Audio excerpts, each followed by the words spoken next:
Bonjour et bienvenue à la grande édition de la télévision rwandaise. Le président du Congo-Brazzaville, son Excellence Denis Sassou Nguesso, est arrivé au terme de sa visite de 3 jours qu'il effectuait au Rwanda depuis vendredi de cette semaine. Suivant les détails. Port international de Kigali, il était accompagné de son homologue rwandais Paul Kagame. Cette visite qui vient de s'achever a été riche en événements et un moment fort pour renforcer les relations entre les deux pays frères, le Rwanda et la République du Congo. Ce fut un moment qui a permis à afficher la convergence des vues sur des questions bilatérales et multilatérales, notamment économiques et diplomatiques, ainsi que les moyens pour atteindre les objectifs que les deux chefs d'État se sont fixés au cours de ces dernières années. Cette visite historique sera dominée par l'annonce de la levée des visas pour les populations de part et d'autre, afin de permettre des échanges entre les deux pays, une décision qui a fait écho notamment pour les investisseurs, les hommes et femmes d'affaires de part et d'autre. Une décision motivée aussi par la volonté de rendre effective la ZLECAf, la zone de libre-échange continentale africaine, dont les deux présidents Paul Kagame et Denis Sassou Nguesso sont des grands défenseurs. Pour revenir sur les opportunités qu'offre la bonne relation entre le Rwanda et le Congo-Brazzaville, nous sommes entretenus avec Fifi Lulangwa qui nous en parle en long et en large, donc tout ce qui est en rapport avec le commerce. Pour commencer, que représente cette visite du président de la République du Congo pour la femme d'affaires qui travaille à cheval entre les deux pays? Eh bien, c'est déjà une opportunité, encore une fois, de rassurer nos ressortissants des deux pays. Et ça prouve encore que nos leaders sont convaincus que nous devons travailler ensemble et collaborer. Pourriez-vous nous parler de votre découverte du Congo donc, en tant que femme d'affaires et ce que vous y faites donc, pour le moment? Donc, en 2011, j'ai eu l'honneur de représenter Rwandair et d'ouvrir la première ligne qui a diminué la distance entre la ville de Kigali et la ville de Brazzaville en tant que représentante de notre compagnie nationale Rwandair. Et ça, c'est la première fois que je découvrais Brazzaville et le Congo en général. Après, le fait que j'ai grandi à Kinshasa, c'était une ville que je voulais toujours découvrir. Et c'était l'occasion aussi pour moi, en tant que première ambassadrice de notre pays, de l'aimer, comprendre déjà la vision des deux présidents. Parce que c'était la première fois que notre compagnie aérienne ouvrait une desserte après juste 3 mois. Où la décision d'ouvrir cette station avait été signée. Vous venez de nous parler de la découverte en général. Donc, hormis votre domaine, quelles sont les autres opportunités d'affaires dans lesquelles les Rwandais pourraient ou bien peuvent tirer profit? Donc, le Congo est un beau pays qui offre beaucoup d'opportunités, mais aussi le Rwanda. Donc, dans les 13 ans où nous avons commencé à travailler sur ces opportunités-là, plusieurs MOUs ont été signés et nous avons identifié pas seulement le domaine commercial, mais aussi dans l'éducation, dans diverses services, notamment dans ICT. Aujourd'hui, nous avons beaucoup de consultants qui viennent du Rwanda dans plusieurs domaines, que ce soit dans le secteur de la construction, que ce soit dans les secteurs financiers, que ce soit dans l'éducation, comme j'ai dit, et même médicale. Aujourd'hui, nous avons beaucoup d'échanges entre le Congo et le Rwanda, des deux côtés d'ailleurs. Et le fait que nous avons une ambassade du Congo au Rwanda et la nôtre qui est aussi au Congo. Et récemment, pour la première fois, nous avons eu un attaché commercial. Et l'attaché commercial a pour rôle d'accompagner les opérateurs économiques du Rwanda ainsi que du Congo à développer d'autres secteurs dont nous pouvons identifier, que nous continuons à identifier. Ici, donc, il est question de comprendre que ce n'est pas seulement les affaires commerciales, c'est aussi le secteur de la santé, l'éducation. Et maintenant, j'aimerais vous demander s'il y a des difficultés administratives qui entravent vos activités en ce moment et qui nécessitent un plaidoyer au plus haut sommet de l'État. Oui, et je crois que la visite du président Denis Sassou Nguesso aujourd'hui, parmi les protocoles d'accord qui seront signés, il y en a une qui est très importante pour déjà les opérateurs économiques, et elle va avec le ZLECAf, la zone de libre-échange continental africain. Nous avons eu plusieurs challenges, si je peux dire comme ça. Déjà, les taxes, c'était déjà un grand problème. Je pense que les protocoles qui vont être signés vont nous permettre d'avoir des produits, que ce soit du Congo ou de Rwanda, déjà avoir des taxes favorables de côté. Nous avons aussi la compagnie aérienne Rwandair qui a maintenant un vol ou deux par semaine du cargo. Donc ça va nous permettre d'entraver déjà les difficultés que nous avions, parce que avoir les produits de cargo avec des vols commerciaux, ça devenait un problème. Et je suppose que les autres accords aussi qui vont être signés aujourd'hui vont nous faciliter la tâche. Donc je dirais que ce n'est pas la langue qui est un problème, parce que le Rwanda parle français. Ouais. Ce n'est pas la distance, parce que nous avons une compagnie aérienne qui fait 3 vols par semaine, et je pense que dans les jours à venir, nous allons avoir un 4e vol qui va être ajouté sur les 3 vols. Et parmi nous, nous sommes en train de discuter pour voir encore comment améliorer et utiliser les opportunités plus que les difficultés. Merci beaucoup. Pour terminer, un mot pour les Rwandais qui n'ont pas encore su profiter des opportunités qui sont présentées grâce à la bonne relation des deux pays. Alors, je crois que le PSF, à travers la majorité des chambres, organise régulièrement des rencontres. Je suis partante à devenir membre, parce que maintenant je suis rentrée au pays. Je pense que nous devons nous rencontrer, nous devons disons, faire des échanges, rassurer.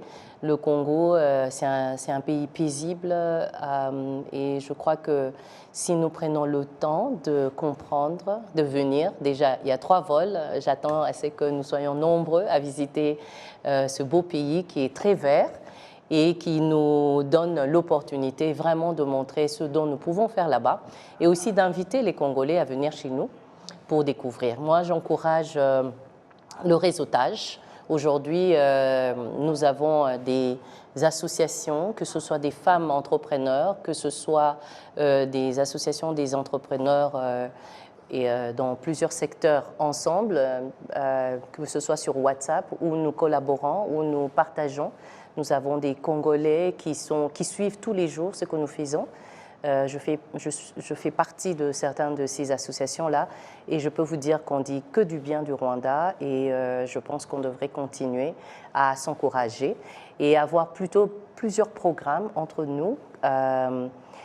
J'aimerais bien voir beaucoup de Rwandais nous accompagner au prochain vol après la visite du président, et que nous puissions découvrir ensemble. Pour ceux qui ne sont pas encore venus, c'est le moment.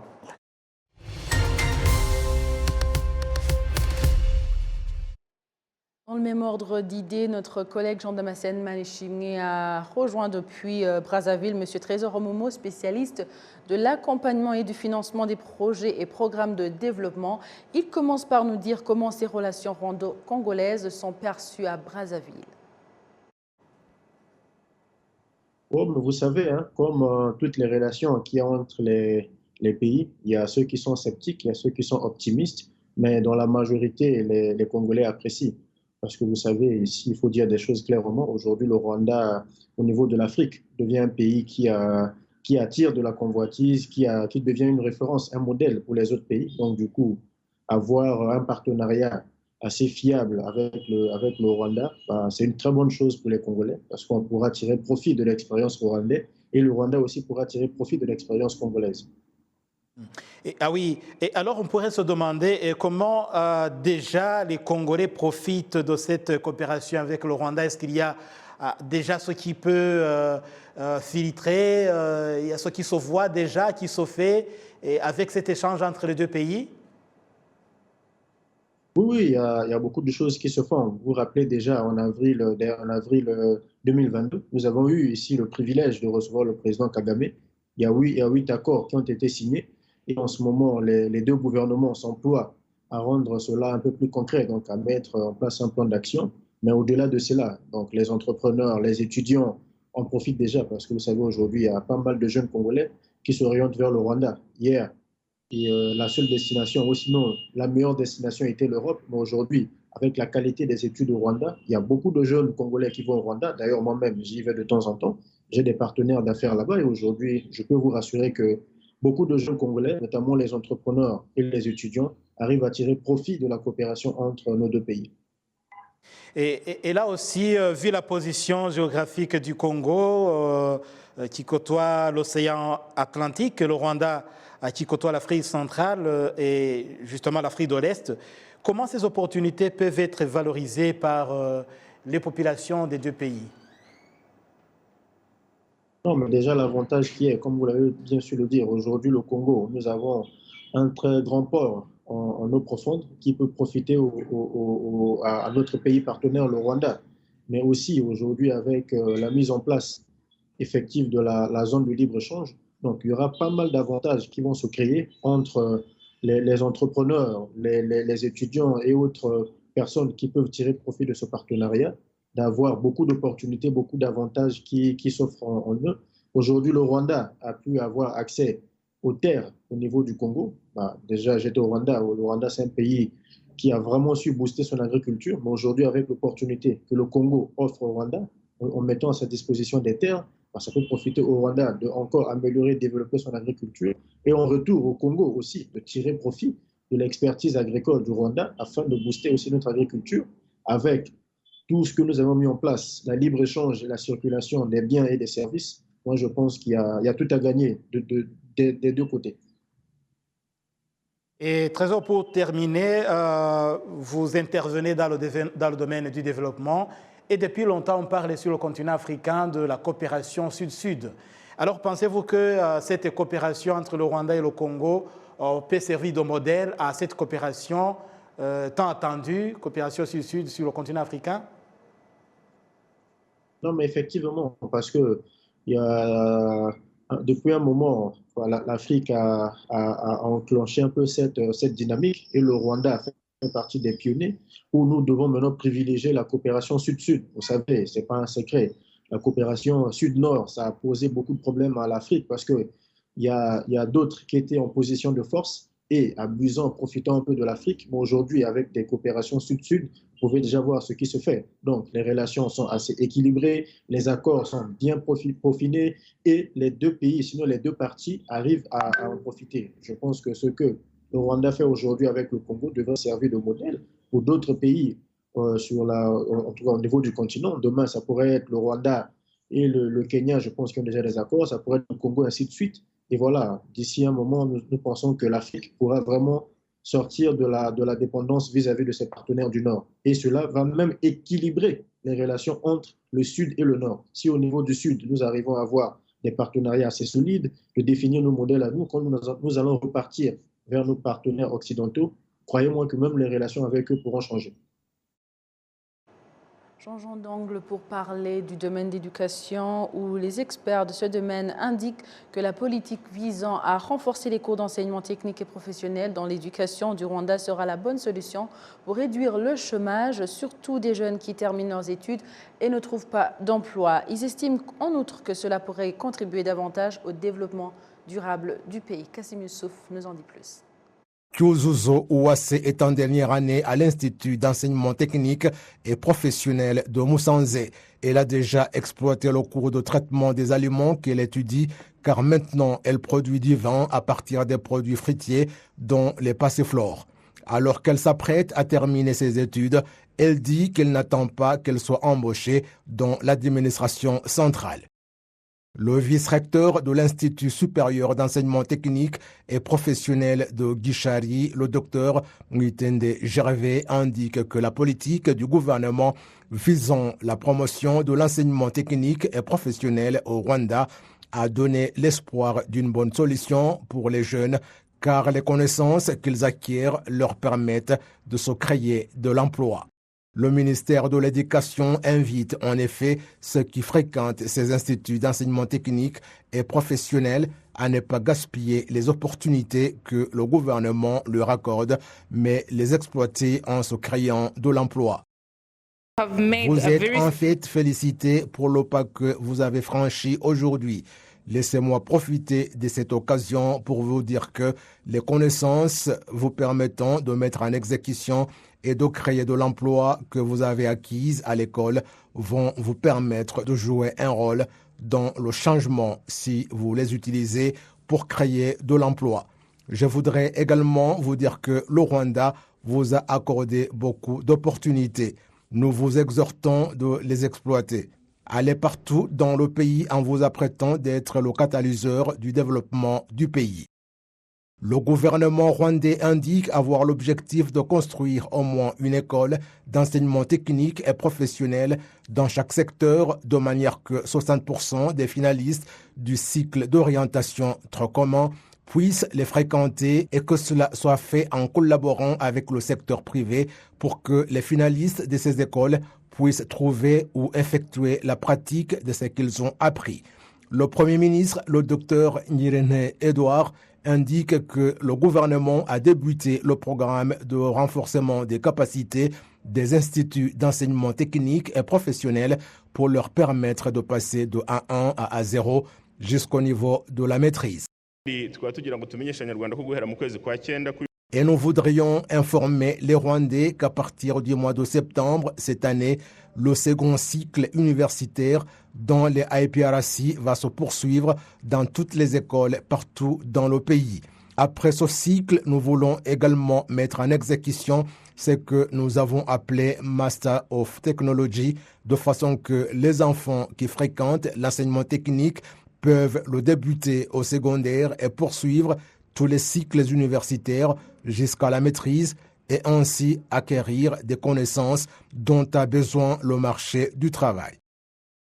Le gouvernement rwandais s'est fixé l'objectif qu'il puisse chaque année construire 56 écoles d'enseignement technique et professionnel de façon que, dans le cadre des stratégies nationales de développement NST1, qui sera à terme en 2024, il y aura environ 454 écoles. L'on compte actuellement au Rwanda environ 260 écoles d'enseignement technique et professionnel public et 193 privées.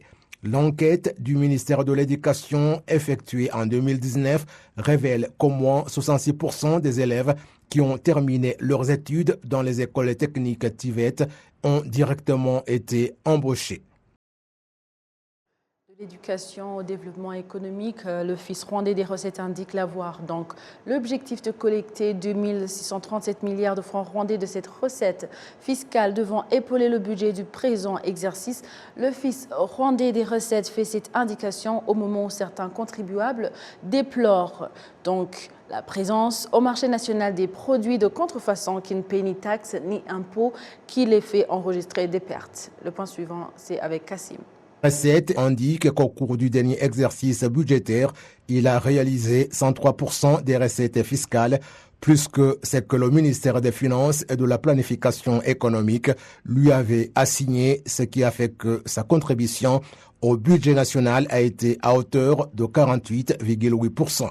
Cet office s'est fixé l'objectif de collecter au cours du présent exercice des recettes telles qu'il puisse épauler le budget à hauteur de 52,4%. Malgré cet objectif de l'Office rwandais des recettes, certains contribuables indiquent qu'ils pourraient faire face à un obstacle qui entrave les opérateurs économiques qui sont pourtant des bons contribuables. L'Office rwandais des recettes indique de sa part que des mesures ont été mises en place pour lutter contre le détournement fiscal et trouver des solutions aux problèmes auxquels les opérateurs économiques pointent du doigt, notamment demander aux vendeurs le code pour le paiement de la facture. L'Office rwandais des recettes indique que son objectif au cours du présent exercice est la collecte de 2637 milliards de francs rwandais pour appeler le budget à hauteur de 52,4%. Merci à vous tous qui étaient au rendez-vous d'actualité de la télévision rwandaise avec toute l'équipe qui a réalisé cette grande édition. Je vous dis à la prochaine et d'ici là, portez-vous bien.